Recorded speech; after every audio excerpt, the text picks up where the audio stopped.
Hi hello welcome back to our channel. ഇന്ന് ഞാൻ വന്നിരിക്കുന്നത് ഗോതമ്പ് മാവ് വെച്ച് വളരെ ക്രിസ്പി ആയിട്ടുള്ളൊരു ദോശയുടെ റെസിപ്പിയുമായിട്ടാണ്. സാധാരണ നമുക്ക് ഗോതമ്പ് ദോശ ക്രിസ്പി ആയിട്ട് കിട്ടാറില്ല. പക്ഷേ ഈ വീഡിയോയിൽ കാണിക്കുന്നത് പോലെ ചെയ്തെടുക്കുകയാണെങ്കിൽ നമുക്ക് നല്ല മൊരിഞ്ഞ ഗോതമ്പ് ദോശ തയ്യാറാക്കിയെടുക്കാവുന്നതാണ്. അതിനായി നമുക്ക് 1 കപ്പ് ഗോതമ്പ് മാവ് ഒരു ബൗളിലേക്ക് ഇട്ട് കൊടുക്കാം. 1 കപ്പ് എന്ന് പറയുന്നത് 250 ml ഒരു കപ്പാണ്.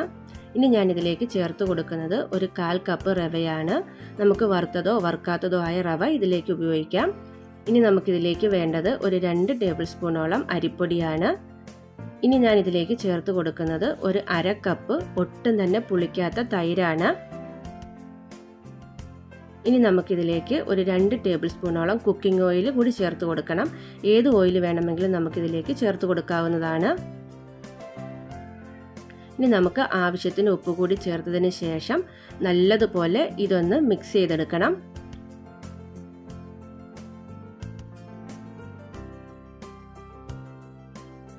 ഇനി ഇതിലേക്ക് കുറേശ്ശെ വെള്ളമൊഴിച്ച് ഒരു ദോശമാവിൻ്റെ കൺസിസ്റ്റൻസിയിൽ നമുക്ക് മിക്സ് ചെയ്തെടുക്കാം, ഒട്ടും തന്നെ കട്ടകളില്ലാതെ.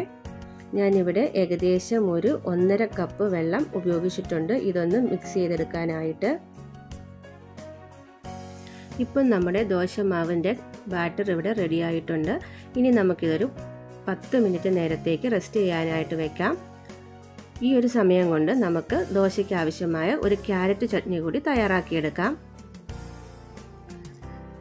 അതിനായി നമുക്ക് ഒരു മീഡിയം സൈസ് സവാള നല്ലതുപോലെ അരിഞ്ഞെടുത്തത്, ഒരു തക്കാളി, ഒരു ക്യാരറ്റ്, ഒരു 5 അല്ലിയോളം വെളുത്തുള്ളി, ഇത്രയുമാണ് നമുക്ക് വേണ്ടത്. ഇനി നമുക്കൊരു പാൻ എടുത്ത് അതിലേക്ക് ആവശ്യത്തിന് കുക്കിംഗ് ഓയിൽ ഒഴിച്ചു കൊടുക്കാം. എണ്ണ ചൂടായി വരുമ്പോൾ അതിലേക്ക് 1 ടേബിൾ സ്പൂണോളം ഉഴുന്ന് പരിപ്പ്, 1 ടേബിൾ സ്പൂണോളം കടലപ്പരിപ്പും കൂടെ ചേർത്ത് നല്ലതുപോലെ ഒന്ന് വറുത്തെടുക്കണം.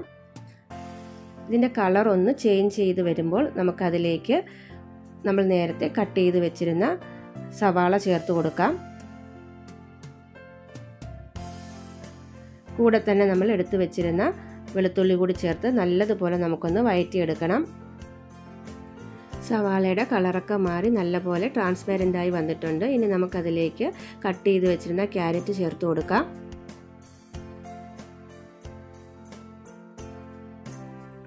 ഇതെല്ലാം പെട്ടെന്ന് വഴണ്ട് വരാനായി നമുക്ക് ഇതിലേക്ക് കുറച്ച് ഉപ്പ് കൂടി ചേർത്ത് കൊടുക്കാം. അതിനുശേഷം നമുക്ക് നല്ലതുപോലെ ഒന്ന് ഇളക്കി വഴറ്റിയെടുക്കണം. ഇനി ഞാൻ ഇതിലേക്ക് ചേർത്ത് കൊടുക്കുന്നത് നമ്മൾ നേരത്തെ കട്ട് ചെയ്ത് വെച്ചിരുന്ന തക്കാളിയാണ്. അതുകൂടി ചേർത്ത് നമുക്ക് നല്ലതുപോലെ ഒന്ന് വഴറ്റിയെടുക്കാം. പച്ചക്കറികളെല്ലാം വഴണ്ട് വന്നതിന് ശേഷം നമുക്ക് ഇതിലേക്ക് എരിവിനാവശ്യമായ മുളക് പൊടി കൂടി ചേർത്ത് കൊടുക്കണം. ഞാനിവിടെ ഏകദേശം ഒരു 2 ടേബിൾ സ്പൂണോളം മുളക് പൊടി ചേർത്ത് കൊടുക്കുന്നുണ്ട്. ഞാൻ കാശ്മീരി മുളക് പൊടിയാണ് ഇതിലേക്ക് ചേർത്തിരിക്കുന്നത്.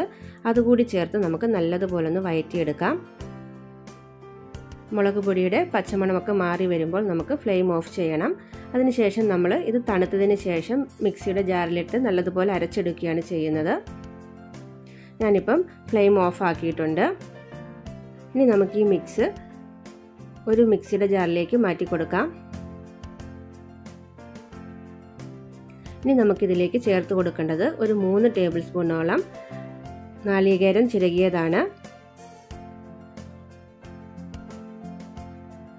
ഇത് നമ്മൾ ഒട്ടും തന്നെ വെള്ളം ചേർക്കാതെയാണ് അരച്ചെടുക്കുന്നത്. അപ്പോൾ നമ്മുടെ ഒട്ടും തന്നെ വെള്ളം ചേർക്കാത്ത വളരെ ടേസ്റ്റി ആയിട്ടുള്ള ക്യാരറ്റ് ചട്നി ഇവിടെ റെഡി ആയിട്ടുണ്ട്.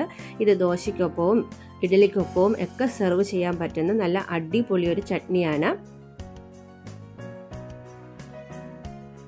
നിങ്ങൾ ഈ ചട്നി ഇതുവരെ ട്രൈ ചെയ്ത് നോക്കിയിട്ടില്ലെങ്കിൽ ഒരു പ്രാവശ്യമെങ്കിലും ട്രൈ ചെയ്ത് നോക്കണം. തീർച്ചയായും നിങ്ങൾക്കിത് ഇഷ്ടപ്പെടും. ഇനി നമുക്ക് ദോശ തയ്യാറാക്കിയെടുക്കാം. നമ്മൾ 10 മിനിറ്റോളം റെസ്റ്റ് ചെയ്യാൻ വെച്ചിരുന്ന ദോശമാവിൻ്റെ ബാറ്റർ ഇവിടെ റെഡി ആയിട്ടുണ്ട്. ഈ ഒരു കൺസിസ്റ്റൻസിയാണ് നമ്മുടെ ദോശമാവിന് വേണ്ടത്. ഒട്ടും തന്നെ കട്ടകളില്ലാതെ ഈ ഒരു ഫോമിൽ വേണം നമുക്ക് ദോശമാവ് റെഡിയാക്കിയെടുക്കാനായിട്ട്. ഇനി നമുക്കിതിലേക്ക് ഒരു ഇൻഗ്രീഡിയൻറ്റ് കൂടി ചേർത്ത് കൊടുക്കണം.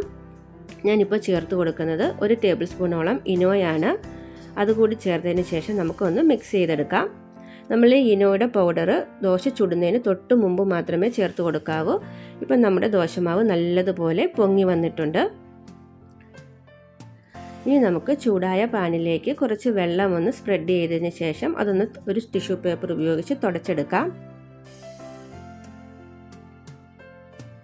ഇതിലേക്ക് നമുക്ക് നേരത്തെ തയ്യാറാക്കി വെച്ചിരുന്ന ദോശമാവ് ഒഴിച്ചു കൊടുക്കാം. ഞാൻ ഏകദേശം ഒരു 1.5 കൈ ദോശമാവ് ഇതിലേക്ക് ഒഴിക്കുന്നുണ്ട്. ഇനി നമുക്ക് വളരെ സോഫ്റ്റ് ആയിട്ട് സെൻറ്ററിൽ നിന്ന് നമ്മൾ സാധാരണ മസാല ദോശയൊക്കെ തയ്യാറാക്കുന്ന പോലെ സ്പ്രെഡ് ചെയ്തെടുക്കാം.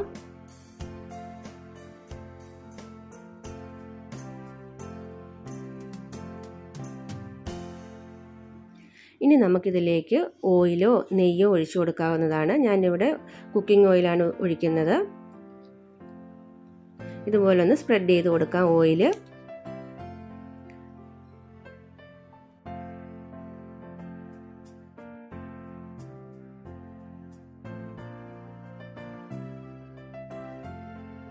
ഇപ്പം നമ്മുടെ ക്രിസ്പി ആയിട്ടുള്ള ഗോതമ്പ് ദോശ ഇവിടെ റെഡി ആയിട്ടുണ്ട്. നമ്മളിതിലേക്ക് ഗീ ഒഴിച്ചു കൊടുക്കുകയാണെങ്കിൽ നമുക്കിത് ഗീ റോസ്റ്റായിട്ട് തയ്യാറാക്കിയെടുക്കാം. അതുപോലെ തന്നെ നമ്മൾ മസാല തയ്യാറാക്കി എടുക്കുകയാണെങ്കിൽ നമുക്കിതിൽ മസാല ദോശയായിട്ടും തയ്യാറാക്കിയെടുക്കാം.